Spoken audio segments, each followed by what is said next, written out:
No, you never think it might happen, but it always can.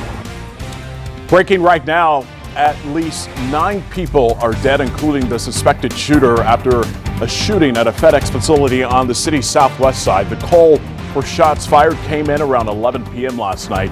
We know among those dead is the suspected shooter, as I mentioned, Scott.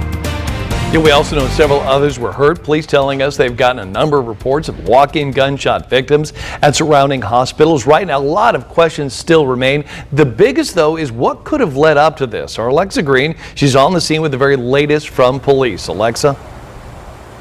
Scott and Daniel, good morning to you. Let's go over what we know. Again, as you mentioned, 9 people dead this morning, including that accused gunman. Several others are injured after a shooting here at this FedEx facility on the southwest side of Indy. I want to step out of the way and show you this scene because, as you can see, things still very active now. You can see a large presence of law enforcement. We also can see crime team tape surrounding this facility. We can tell you, detectives, they've been focusing their attention in the parking lot of this facility and also the inside. Now, we did have a minute to speak to someone who is inside this facility when those shots were fired. She tells us that it came on unexpectedly when she was in the break room, and that's when people started just trying to get shelter and getting cover when they could. As we mentioned, so many questions this morning about why this gunman opened fire and how many other people were hurt during this. It was shortly after 11 o'clock. Metro Police were called out to this FedEx Ground Operations Center here off of Mirabel Road, not far from the airport. When they arrived, they tell us they found an active shooter situation. Police say the shooter then turned the gun on himself. After a preliminary search, police say they located 8 people at the scene, dead from gunshot wounds. We know of at least 8 other people who were transported to the hospitals. Others were told drove themselves or were driven by coworkers.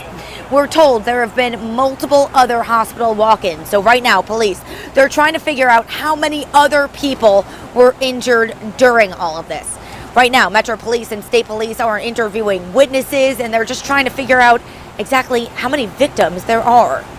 Anyone that was here and who left the scene to seek medical treatment or just for safety, we ask that you contact either 262 TIPS and give us your information and anything that you may know, or contact our homicide office.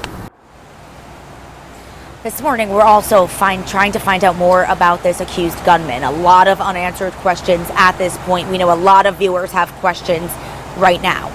Metro Police telling us it is unclear if he worked at this FedEx facility or what his motive was.